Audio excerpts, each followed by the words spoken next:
Olá pessoal, graça e paz. Sejam todos bem-vindos. Já estaremos começando o nosso culto.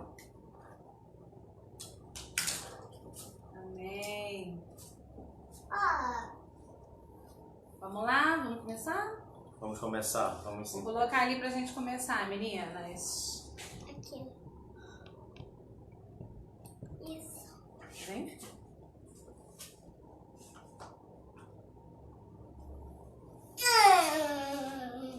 Vamos orar, gente. Vamos começar.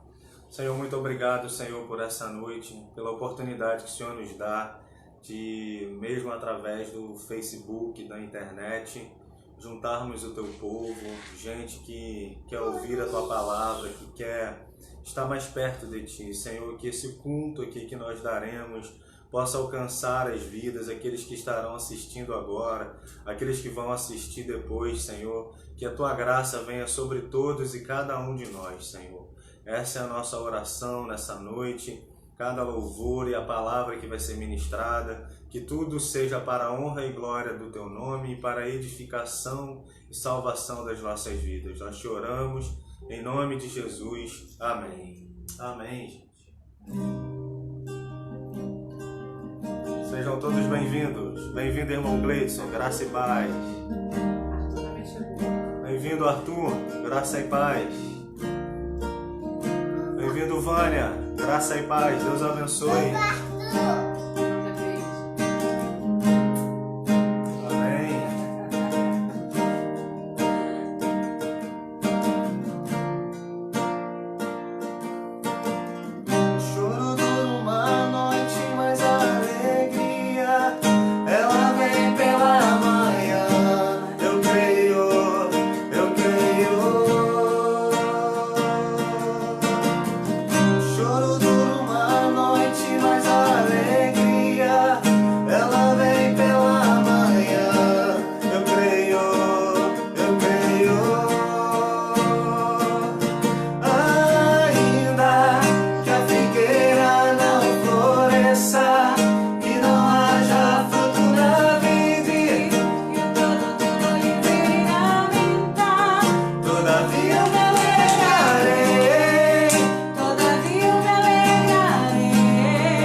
Senhor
derramada sobre cada coração nessa noite, sobre cada lar, sobre cada vida, sobre cada pessoa, Senhor, nesse momento que sofre pela perda de um ente querido, Senhor. Senhor, que Tu possas visitar cada um em seu sofrimento, em sua dor, Senhor. Que a Tua graça esteja sobre todos eles, Senhor. Que a Sua misericórdia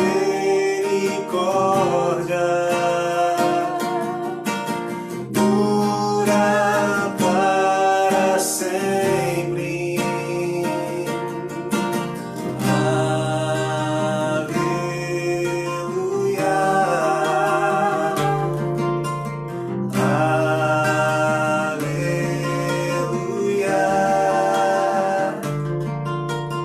Glórias ao Cordeiro, glórias ao Cordeiro. Espírito do vivo Deus, manifesta o Teu poder, revela o peso da Tua glória. Espírito do vivo Deus, manifesta o Teu poder, revela o peso da Tua glória. Vem com o peso da Tua glória, me cobrir, flua o rio de vida aqui. Que a verdade do Teu reino reine em mim. Vem com o peso da Tua glória aqui. Espírito do vivo Deus, Manifesta o Teu poder, revela o peso da Tua glória. Espírito do vivo Deus, manifesta o Teu poder, revela o peso da Tua glória. Vem com o peso da Tua glória, me cobrir, flua o rio de vida aqui. Que a verdade do Teu reino reine em mim. Vem com o peso da Tua glória aqui. Vem com o peso da Tua glória, me cobrir, flua o rio de vida aqui. Que a verdade do Teu reino reine em mim. Vem com o peso da Tua glória. Vem com o peso da Tua glória. Vem com o peso da Tua glória aqui. Glória ao Teu nome, Senhor. Glória ao Teu nome, Senhor. Glória a Ti, Jesus. Tu és o nosso Deus, o Deus da nossa esperança. Em Ti está a nossa confiança, a nossa fé está firmada no Senhor. O Deus que pode todas as coisas, Senhor. Manifesta a Tua glória no Brasil, manifesta a Tua glória no mundo, Senhor. Oh, Pai, Tua palavra diz que Isaías, ali capítulo 6, ele teve uma visão do Senhor, e a orla do Senhor, que estava sentado no trono, no alto e sublime trono, que as Tuas vestes cobriam a toda a terra. E que, Senhor, os anjos declararam uns aos outros: Santo, Santo, Santo é o Senhor dos exércitos, e toda a terra está cheia da sua glória. Senhor, esse é o nosso desejo, que a tua glória, que a tua bondade seja manifestada no Brasil e no mundo, em cada casa onde há dor, onde há sofrimento, onde há angústia, que a tua glória seja manifesta, que o teu poder seja manifesto, Senhor, no nome de Jesus. Aleluia, Senhor, aleluia. Amém, Senhor, amém. Amém. Que Deus nos abençoe. Você que está assistindo aí com a gente nessa noite, eu queria deixar uma palavra de Deus agora para o seu coração. Está lá na primeira carta de Paulo aos Coríntios, no capítulo 13.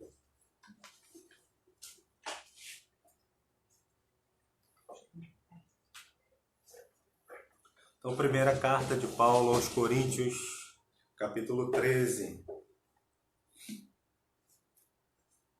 Primeira carta de Paulo aos Coríntios, no capítulo 13. Se você tem assistido os nossos vídeos, você deve se lembrar que no domingo eu falei sobre em que está baseado a fé cristã, no que se baseia o cristianismo. Foi isso que eu falei no domingo à noite. E hoje eu queria falar sobre 3 palavras que são importantes no cristianismo, ou 3 palavras que definem o segmento de Jesus, seguir a Jesus. Então, o que significa seguir a Jesus? Porque no cristianismo ele está baseado, como eu falei no domingo à noite, o cristianismo ele está baseado na experiência com Jesus. Nós seguimos uma pessoa. O discipulado de Jesus é o segmento de Jesus. Nós seguimos a Jesus. E hoje eu queria falar sobre esse discipulado, sobre o que é ser um discípulo de Jesus, sobre o que é seguir a Jesus, o que define seguir a Jesus. E são 3 palavras que definem para mim o discipulado, o que define o cristianismo, que define o segmento de Jesus. Está aqui na carta de Paulo a Coríntios, primeira carta de Paulo aos Coríntios, no capítulo 13, no versículo 13. Capítulo 13, versículo 13 diz assim: Agora, pois, permanecem a fé, a esperança e o amor. Estes 3, porém o maior deles é o amor. Senhor, nos dê a tua palavra nessa noite, fala ao nosso coração, a todos aqueles que estão me vendo nessa noite ou me verão depois, que a tua palavra possa encontrar o coração desses irmãos, desses amigos, em nome de Jesus. Bem, no segmento de Jesus, há 3 marcas importantes do discipulado, ou do discípulo, daquele que segue a Jesus. É verdade que para nós cristãos a mídia nos chama de evangélico, ou de crente, ou de Bíblia, mas na verdade o que define melhor a gente é discípulo. Nós somos discípulos de Jesus. Quando Jesus ele apareceu no território de Israel, na sua vinda, na sua primeira vinda, o Deus encarnado, o Deus que se fez homem, ele convidou as pessoas a o seguirem. Ele disse: vinde a mim, você que está sobrecarregado, tomai sobre vós o meu jugo, porque o meu fardo é leve, o meu jugo é suave, e eu vos aliviarei.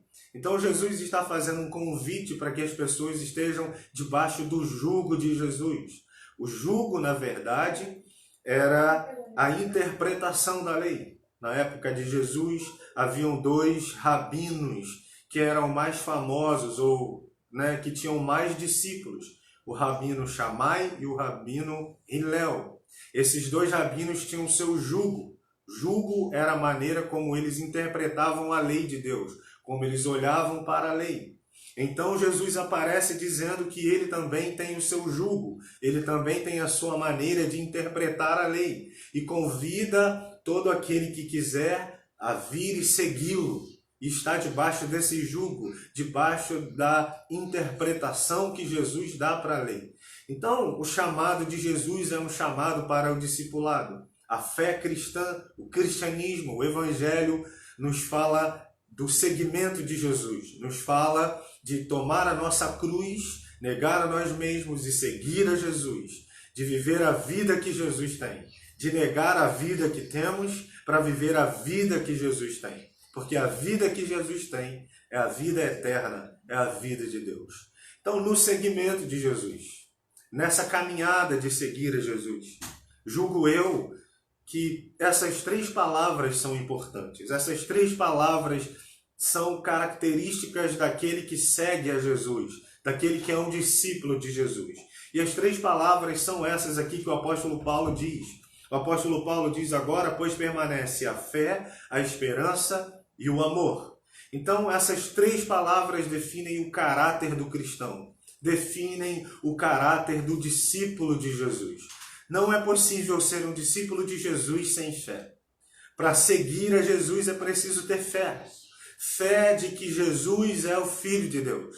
A fé que Pedro tem, de que quando Jesus ele pergunta aos discípulos, isso está lá em Mateus, no capítulo 16, ele pergunta aos discípulos: o que dizem o povo ao meu respeito? O que dizem as pessoas ao meu respeito? E os discípulos disseram: Senhor, elas dizem que tu és o profeta Elias, ou que tu és o Jeremias, ou que tu és o João Batista. Naquele período, esses 3 profetas estavam mortos. Até João Batista já havia sido morto, né? Ele tinha sido decapitado por ordem do rei Herodes. Mas a Bíblia vai nos dizer que quando Jesus ouve isso, né, que a multidão dizia que Jesus era um desses profetas, na verdade não é que Jesus era a reencarnação deles, mas é que Jesus era da mesma escola profética de Jeremias, que era a mesma escola profética de João Batista e a mesma de Elias. Então, eles entendiam que Jesus era um profeta com o mesmo discurso profético que Elias, que Jeremias e que João Batista. Mas Jesus então diz: e vocês, o que dizem sobre mim? E os discípulos olham para Jesus e o Pedro, ele é o mais afoito, ele é o primeiro a responder, ele vai dizer: olha, tu és o Cristo, Filho do Deus vivo. E aí a Bíblia diz que Jesus então responde: muito bem, Pedro, ou muito bem, Simão Barjonas, Simão filho de Jonas. Não foi carne nem sangue que te revelou isso, mas foi meu Pai que está no céu. É aí que a fé começa. A fé do cristianismo, a fé do evangelho, é uma fé apoiada na revelação de Deus. A fé começa quando Deus nos revela quem é Jesus. Nos revela que Jesus é o Deus que se fez homem. E esse Deus que se fez homem veio nos resgatar. É aí que a fé tem origem no coração do homem. Quando ele recebe a revelação de Deus. Quando ele entende que Deus enviou o seu Filho amado, que ele, o homem, precisa desse Deus. Que esse homem se desligou de Deus e que ele precisa olhar para Jesus e ver em Jesus o Deus que o veio resgatar. A fé cristã é essa fé que começa baseada na revelação de Deus sobre quem Jesus é. Mas é uma fé que nos leva ao discipulado, é uma fé que avança, é uma fé que nos leva a seguir Jesus. E em seguindo Jesus, a fé cristã, a fé do evangelho que Jesus nos ensina, é muito mais do que uma fé baseada no positivismo. É muito mais do que uma fé baseada no poder de Deus. A fé do evangelho, a fé do cristianismo, não é uma fé que está baseada simplesmente no Deus que pode todas as coisas ou no poder de Deus. A fé do cristianismo, a fé do evangelho, não é uma fé apoiada no poder. Porque Deus não é simplesmente poder, ou Deus não tem simplesmente poder. Porque se nós olharmos para a humanidade sempre procurou uma divindade, sempre procurou um Deus, sempre procurou um ídolo. E toda a relação que a humanidade tem com esse divino, que não é Jesus, mas um outro, um ídolo, seja ele qual for, toda a relação da humanidade com um ídolo é uma relação baseada no poder e no favor desse ídolo. Naquilo que ele pode fazer, naquilo que esse Deus, né, ou esse ídolo pode fazer por mim. Então a humanidade sempre se curvou diante de imagens, sempre se curvou diante da ideia de um divino, ou de um Deus, ou de um falso Deus, que tem uma relação com a humanidade de favores, onde a humanidade me faz algo, cumpre alguma coisa, me entrega alguma coisa, me dá uma oferta, me dá um sacrifício para que eu possa abençoar essa humanidade, essa pessoa que adora. Sempre foi assim na história da humanidade. Eles sempre tiveram sua fé nos ídolos que lhe dão alguma coisa, que tem poder. Se você olhar para a mitologia grega, você vai ver do panteão de deuses que a mitologia grega ensina. Se você olhar para a mitologia romana, você vai ver do panteão de deuses que... se você olhar para a mitologia egípcia, você vai ver do panteão de deuses que os egípcios adoravam, e cada deus tinha um poder para alguma coisa. Os deuses estão sempre baseados no poder, e toda a relação do ser humano com os deuses eram baseadas no poder desses deuses. Mas Jesus vem e nos ensina que Deus não é um ser simplesmente poderoso, longe de tudo e de todos que está no céu. Porque até o momento em que Jesus chega na terra, o judeu, que era aquele que sabia do Deus da Bíblia, aliás, do único Deus, o judeu, ele tinha uma relação com Deus, uma relação de muito temor e medo. Ele jamais diria que Deus era seu pai. O judeu diria que era filho de Abraão, meu pai Abraão, os nossos pais, os nossos patriarcas. Mas os próprios judeus, eles não chamavam a Deus de pai. Mas nós vemos que quando Jesus vem à terra, ele nos aproxima de Deus, porque ele é o caminho, a verdade e a vida. Ele é a verdadeira religião. Aliás, a palavra religião, se você não sabe, vem do latim, que significa religare, religar o homem a Deus. Só Jesus, ele disse, eu sou o caminho, quem vê a mim vê o Pai. Então Jesus é esse caminho, Jesus é a verdadeira e genuína religião. Jesus nos conecta ao Pai e ele diz que nós devemos chamar a Deus de Pai. Então a fé do Evangelho, a fé do discipulado, a fé daquele que é discípulo de Jesus, não está baseada no poder, naquilo que Deus pode fazer, mas está baseado no caráter de quem Deus é. No caráter de Deus, quem Deus é? O Pai. O Pai que veio buscar o filho que se perdeu. A fé cristã está baseada no caráter de Deus. É por isso que a fé não se baseia simplesmente, eu não creio simplesmente em Deus quando Deus faz alguma coisa por mim, mas quando Deus não faz, eu também creio, porque eu não creio simplesmente no poder, eu creio na pessoa de Deus. Eu sei que Deus é bom e que o que Ele tem para mim é bom, agradável e perfeito, porque diz a Bíblia que a vontade de Deus é boa, perfeita e agradável. Então, a fé do cristianismo, a fé do evangelho, é uma fé que está baseada no caráter de Deus, na bondade de Deus, no amor de Deus, porque a Bíblia diz que Deus é amor. A Bíblia diz que Deus é esse Pai amoroso que veio buscar o filho que se havia perdido. Lá em Lucas, Jesus conta uma parábola dizendo da história de uma família, um pai e 2 filhos.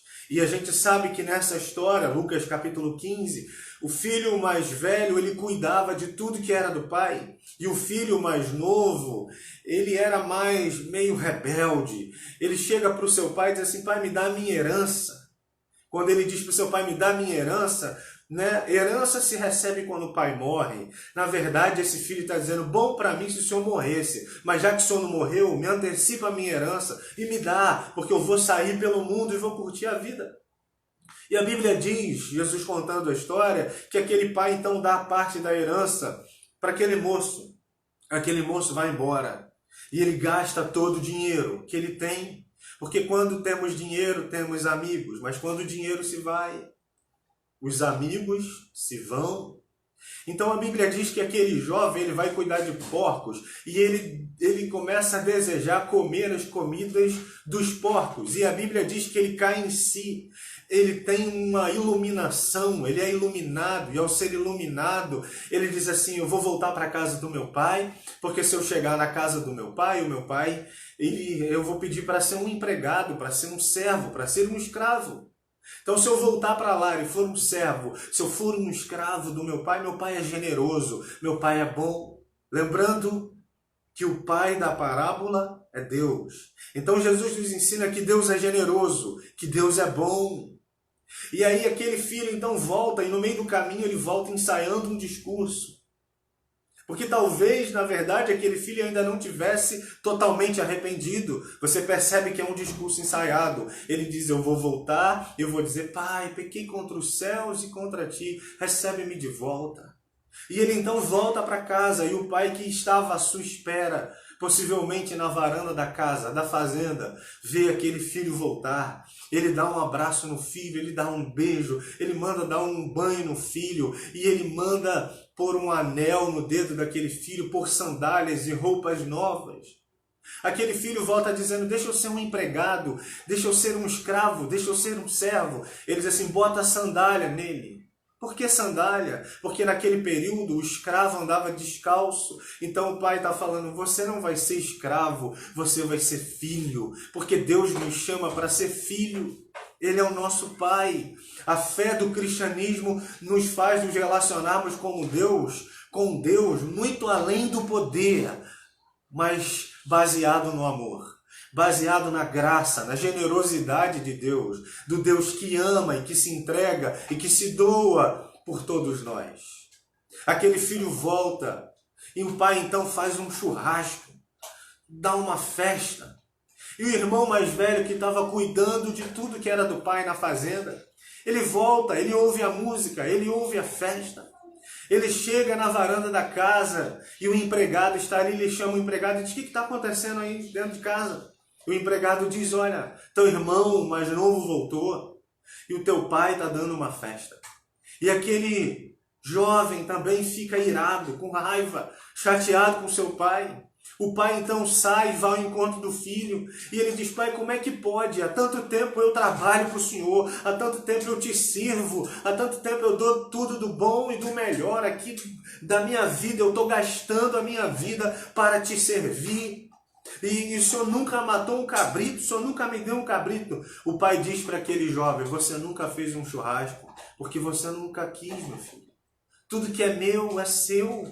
Você dá a festa a hora que você quiser, você não está entendendo. E aí ele diz assim: como é que pode, pai? Esse teu filho, ele não chama nem o irmão de irmão, ele diz: esse teu filho que gastou todo o dinheiro aí com as prostitutas, nas gandaias da vida, agora ele volta e você recebe ele. E aquele pai diz: meu filho, teu irmão estava perdido, mas foi achado, estava morto e reviveu. Não importa o quão fundo ou quão profundo do poço nós estejamos, ou quão perdido nós estejamos, sempre haverá esperança para nós. Deus é o Deus que salva, que abraça, que ama, que redime história, que muda a nossa história. Ele diz para aquele filho mais velho: esse teu irmão estava morto e era justo dar essa festa. Ah, meu filho, na verdade o pai está dizendo: meu filho, eu não somo débitos. Não importa o quanto de pecado ele tenha cometido, eu não somo débitos.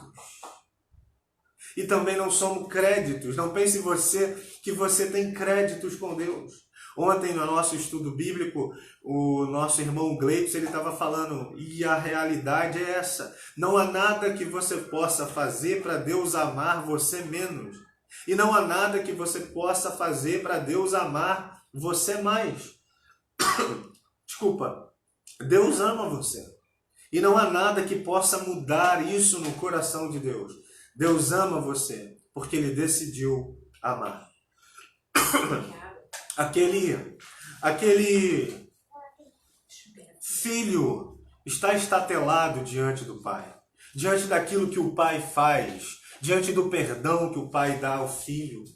Mas Jesus, ao contar essa história, ele estava dizendo para nós e nos ensinando que a nossa relação com Deus não é uma relação baseada no poder de Deus, mas uma relação baseada no caráter do Deus, que é o nosso Pai de amor, que é o nosso Abba Pai.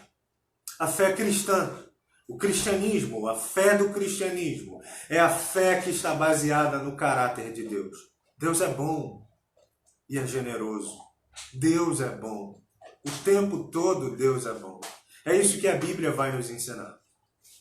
Então, meus irmãos, é por isso que há essa diferença entre... Obrigado. Há essa diferença entre a fé cristã e a fé num ídolo.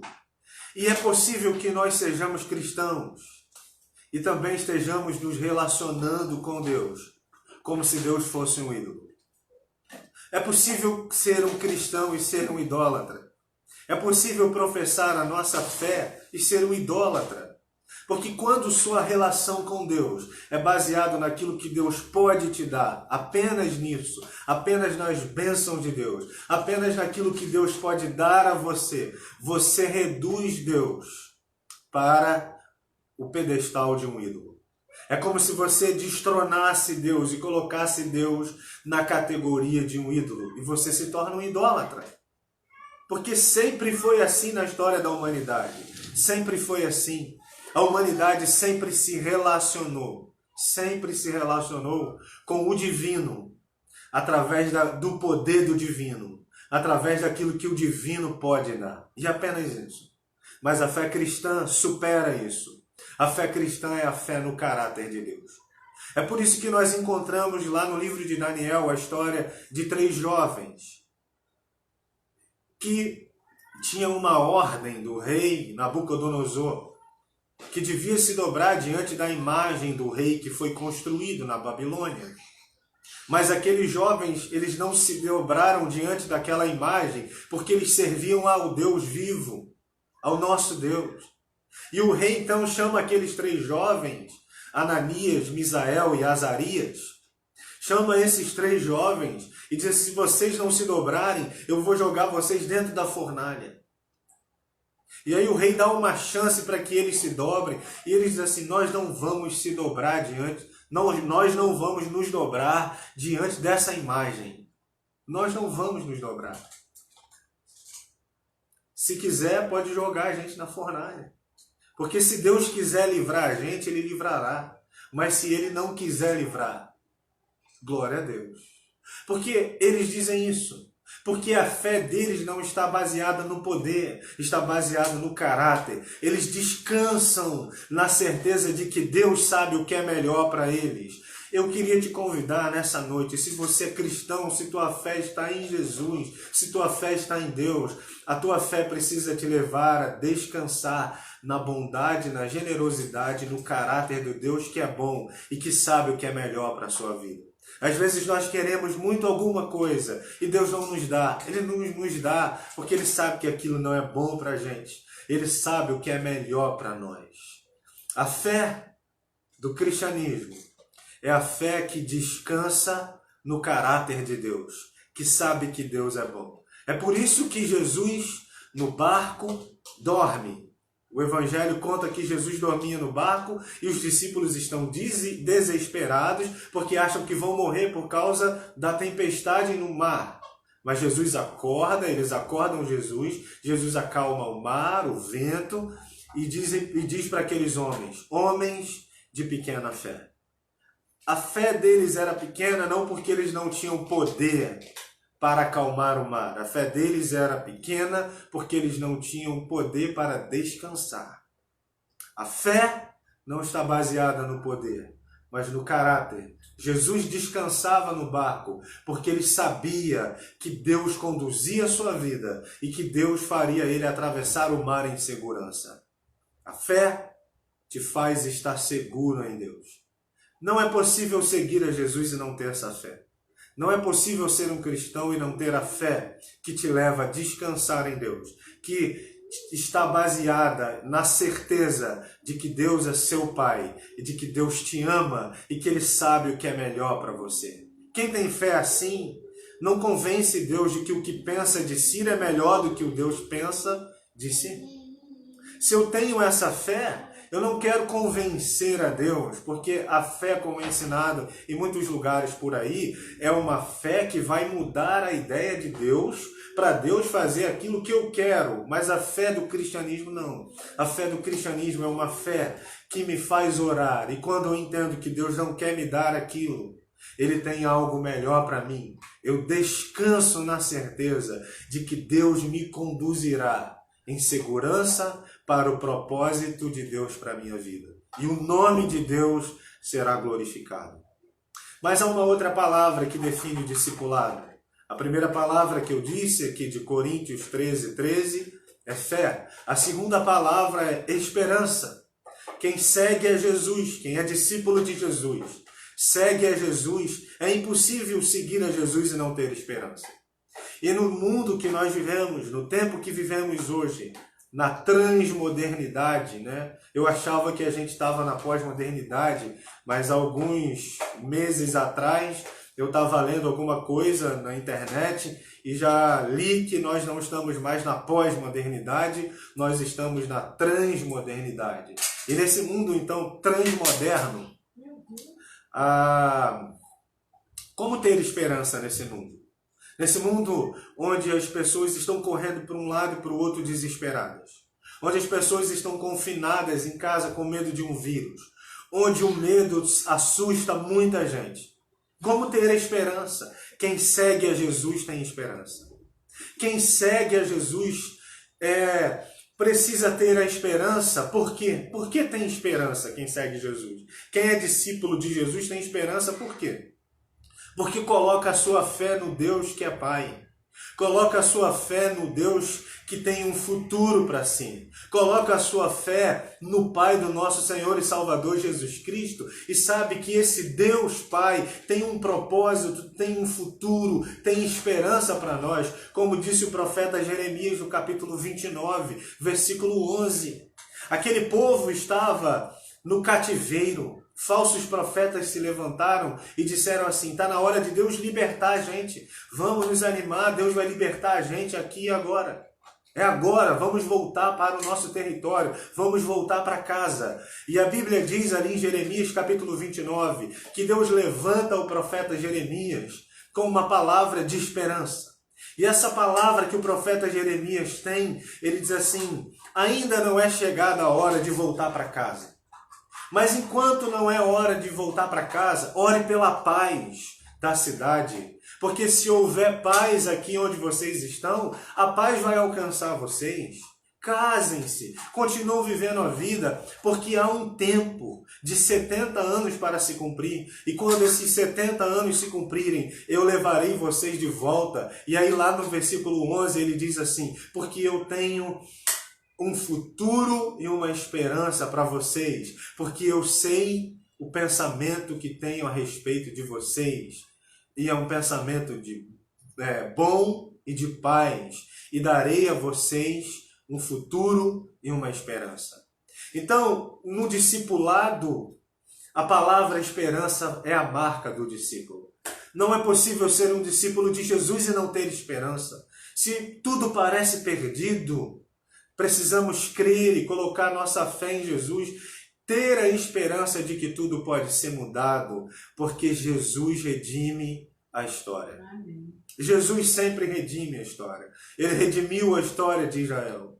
E a Bíblia conta a história de José, um homem que teve sua história redimida.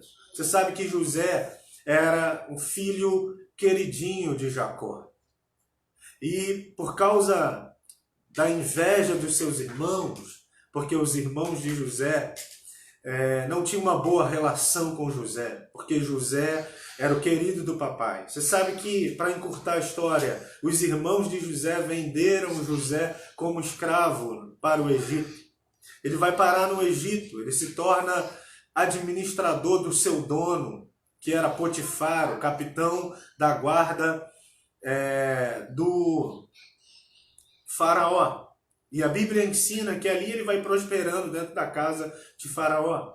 Até que dentro da casa de Potifar, até que um dia a esposa de Potifar dá em cima de José. Mas ele resiste, ele foge. Mas ela inventa uma história dizendo que ele tentou violentá-la, seduzi-la. E esse homem vai parar na cadeia. E de repente aquilo que estava ruim vai ficando pior, pior, pior. A história vai ficando ruim para ele.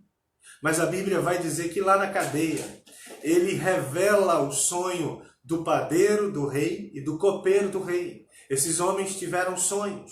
E na revelação do sonho, a interpretação do sonho, José diz que o padeiro iria morrer, mas o copeiro iria voltar a trabalhar para o rei. E ele disse, quando você voltar, lembra de mim. E aconteceu como José tinha interpretado o sonho. E a Bíblia diz então que José, ele está lá por 2 anos ainda na cadeia. Depois de 2 anos, o copeiro lembra dele e diz para Faraó, porque Faraó teve um sonho. E nesse sonho, ninguém conseguia interpretar. José então é trazido diante de Faraó. E ele interpreta o sonho de Faraó, porque o mundo ia passar por um grande colapso, como passamos hoje. Um colapso na economia mundial, como passamos hoje. Mas Deus sempre traz a solução, meus irmãos. Por isso precisamos ter a esperança. O mundo está em colapso, sim, mas Deus é a nossa esperança. Seguir a Jesus é ter esperança. E a Bíblia diz então que ele vai diante do rei, interpreta o sonho do rei, e o rei coloca José como governador e administrador. Ele era mais ou menos como Paulo Guedes hoje. Ele não era só apenas um governador, ele era um ministro da economia. E José então começa a governar ali. E ele traz seus irmãos e sua família para o Egito. E um dia o pai de José morre, o Jacó. E os irmãos de José então ficam com medo de José querer se vingar deles. E eles combinam entre eles uma história mentirosa. Vamos dizer para José que o papai, antes de morrer, mandou ele nos perdoar. E eles então vão até José, isso está lá no livro do Gênesis, no capítulo 50. Eles vão até José e dizem para José, papai morreu e mandou você nos perdoar. José então olha para aqueles irmãos, abraça eles, chora com eles e diz assim, como é que eu estaria no lugar de Deus para fazer alguma coisa contra vocês? Vocês intentaram o mal contra mim, mas Deus transformou o mal em bem. Irmãos, podemos ser afetados pelo mal, e estamos sendo, mas Deus tem poder para transformar o mal em bem. É por isso que a fé cristã, o cristianismo, é uma fé de esperança, é uma profissão da esperança. Professamos que temos esperança, cremos no Deus que redime história. Por isso, seguir a Jesus é ter esperança. E eu encorajo você nesses dias, tenha esperança, não deixe a esperança no seu coração morrer. Não importa o quão perdida parece a tua história, Deus pode e quer redimir a sua história. E a terceira palavra, para a gente terminar, que define o caráter do discípulo de Jesus. A primeira é fé, a segunda esperança e a terceira é o amor. Paulo diz isso aqui em Coríntios 13. Coríntios 13. Pois agora permanece a fé, a esperança e o amor. Estes 3, porém o maior deles é o amor. Paulo diz que o que define o cristianismo, ou o discipulado do cristianismo, ou define o caráter do cristão, é o amor. A Bíblia nos ensina em João capítulo 13, se eu não estiver enganado, versículo 34 e 35, Jesus vira para os discípulos e diz assim, nisso o mundo saberá que vocês são meus discípulos, quando vocês amarem uns aos outros como eu vos amei. Então a marca do cristão é que ele ama. É que ele anda em amor. Aliás, Paulo começa esse capítulo 13 dizendo, eu vos mostrarei um caminho. Que caminho é esse? O caminho do amor. Nós vivemos um tempo de muitas divisões, de muitas discussões. Gente, eu já não aguento mais falar de política. É muito complicado, você pensa diferente do outro e as pessoas não conseguem diferenciar ideias. Elas não conseguem diferenciar a minha ideia da minha pessoa. Então, se ela não gosta da minha ideia, ela não gosta de mim. Se ela não tolera a minha ideia, ela não me tolera. Se ela não concorda comigo, ela não me ama. Ela me afasta, ela me odeia. E isso tem criado divisões. Mas a marca do discipulado de Jesus é o amor. Jesus nos chama a amar. E ele fala isso, que o mundo saberá que somos discípulos dele quando nós amarmos. A marca do discipulado é o amor.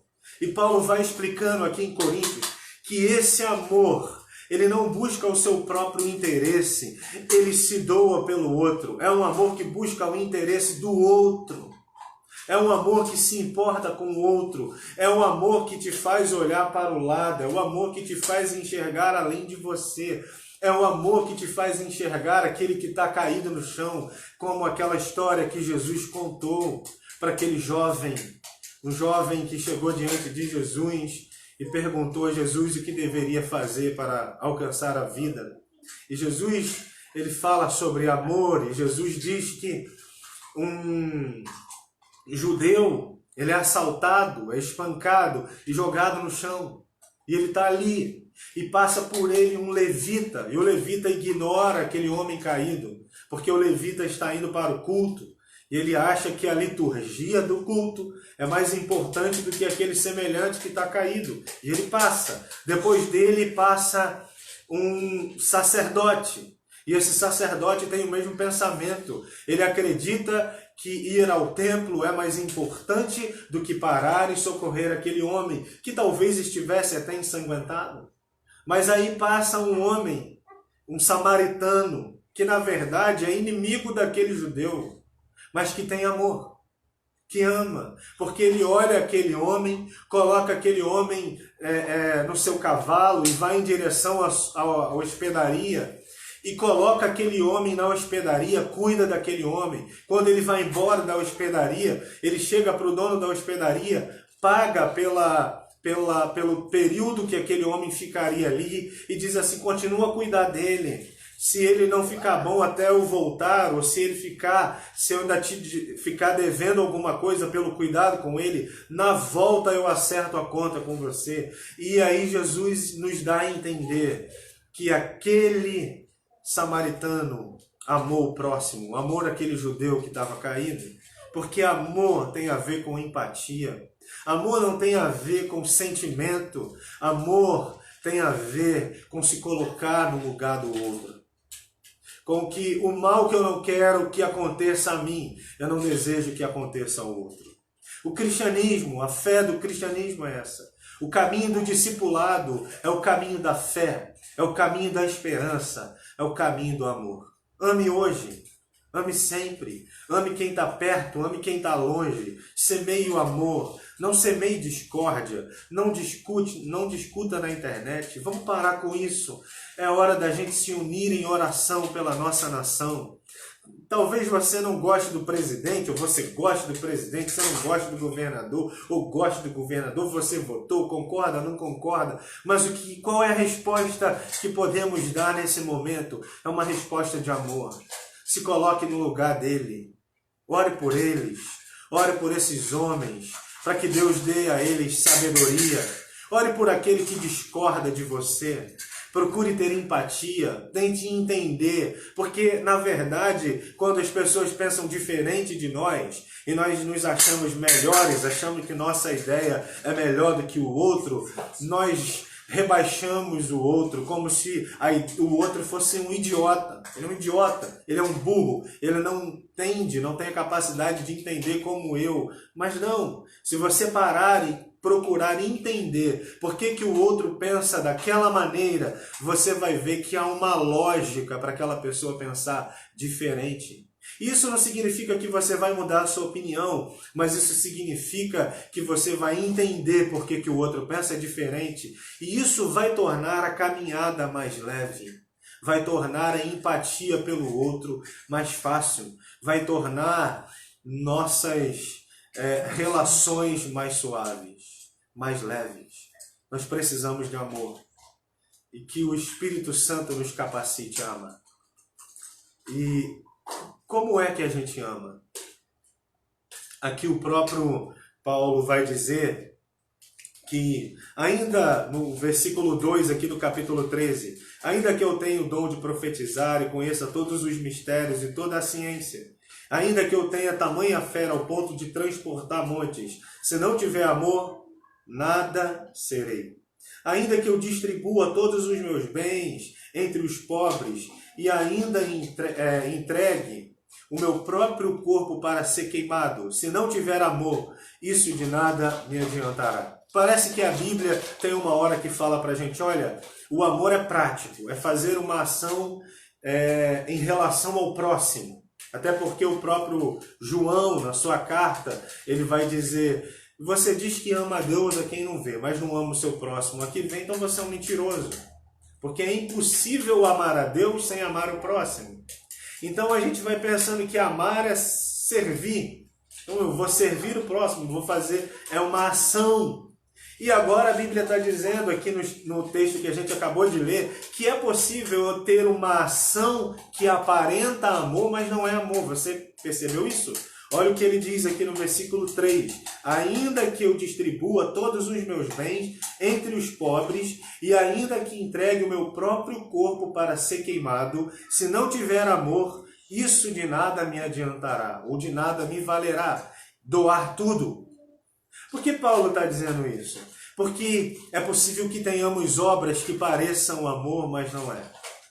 Às vezes nós fazemos alguma coisa para que o nosso nome seja glorificado, para que as pessoas vejam e deem aplausos para nós. Mas o amor é sim uma ação, é uma prática, mas uma prática que não me coloca querendo os louvores, mas me coloca no lugar do outro, me faz sentir a dor do outro, me faz ter empatia pelo outro, me faz querer andar com o outro, mesmo que nossas ideias sejam diferentes.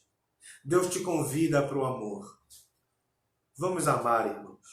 Que Deus nos abençoe nessa noite. Que haja mais amor. Ame quem está perto de você.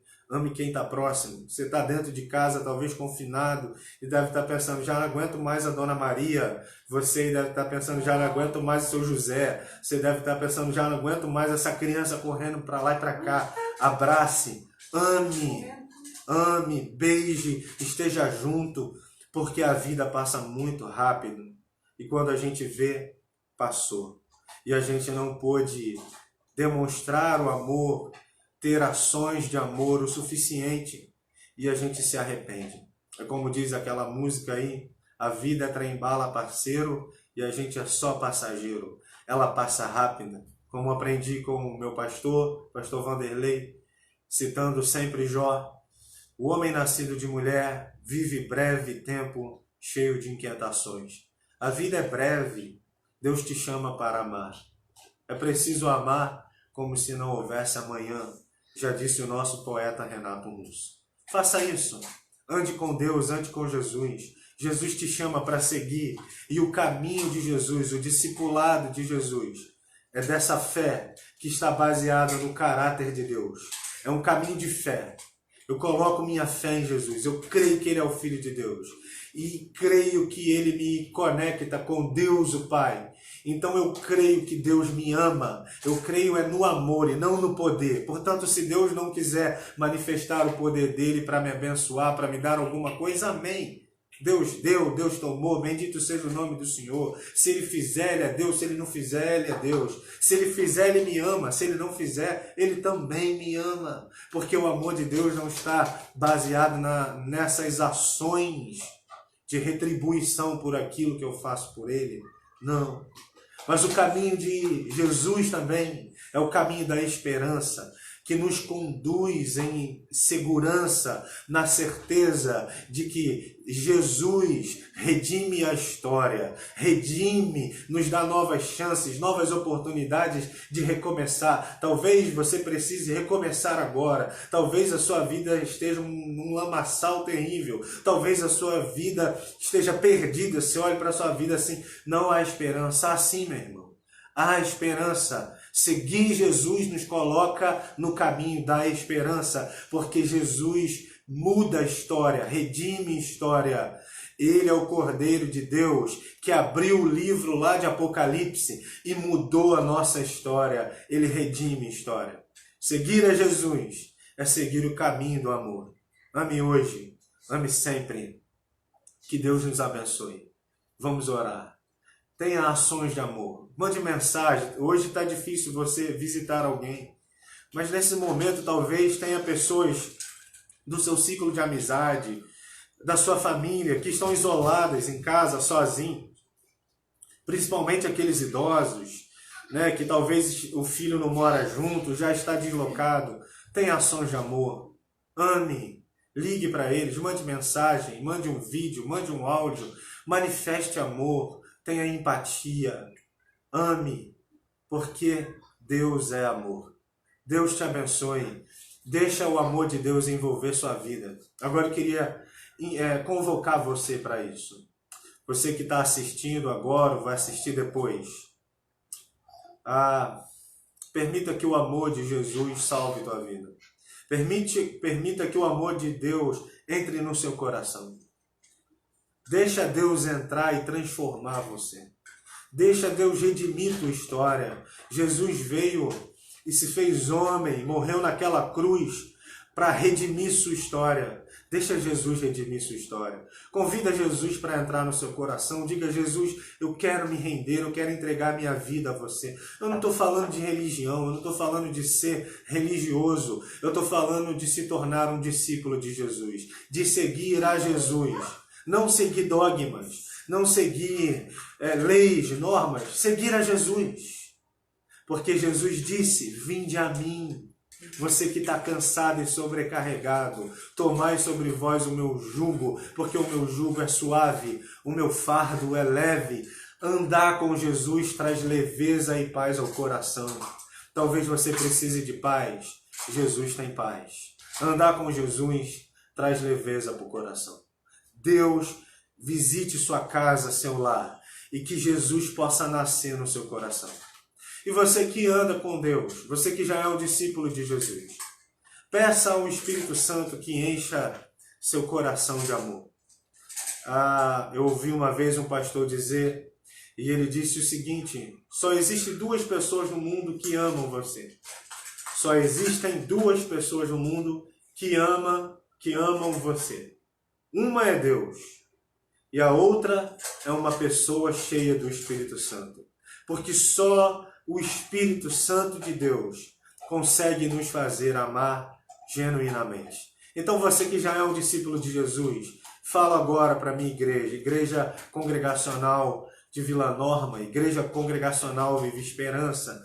Você também que está me vendo de outra igreja, eu falo para você. Peça o Espírito Santo que revista a sua vida, que encha a sua vida. Diga, Deus, enche minha vida do Espírito Santo, porque só o Espírito Santo consegue nos fazer amar. É Ele. O dom do Espírito é o dom do amor. Deus te abençoe nessa noite. Que Ele encha teu coração. Vamos orar. Senhor, obrigado por essa noite. Obrigado pela oportunidade de estarmos juntos nessa noite. Que tua graça, que a tua mão se mova agora em cada coração, em cada lar, onde as pessoas ouviram, onde as pessoas viram, estiveram conectadas conosco nesse culto, que tua presença se faça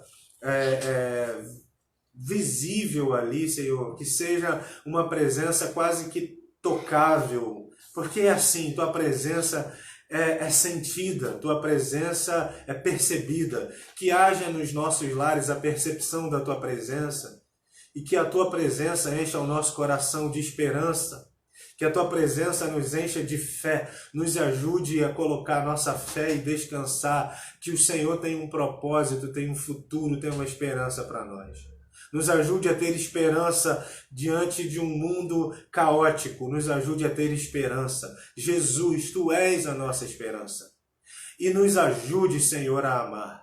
Nos capacite a amar, nos batiza com amor, nos dê o dom, a possibilidade de amar, principalmente amar aqueles que discordam da gente, principalmente amar aqueles que são diferentes da gente, principalmente amar aqueles que nós simplesmente não gostamos, decidimos não gostar. Que o Espírito Santo encha nosso coração de amor. Que assim seja, em nome de Jesus. Amém. Deus abençoe sua vida, meu irmão, minha irmã, meu amigo. Boa noite a todos que estão nos assistindo. Boa que vocês noite. tenham uma noite abençoada. Beijo no coração de vocês. Dá boa noite, Beijo, Sandra. gente. Tchau. Deus abençoe. Valeu, irmãos. Paz. Amanhã às 20 horas, na fanpage da Igreja Evangélica Congregacional de Vila Norma, teremos o nosso estudo bíblico com o nosso irmão Gleidson. É isso mesmo, irmão Gleidson? Então, amanhã às 20 horas, você é nosso convidado. Fanpage da Igreja Congregacional de Vila Norma. E sexta-feira também teremos programação 20 horas. No sábado, no domingo pela manhã, 10 horas da manhã.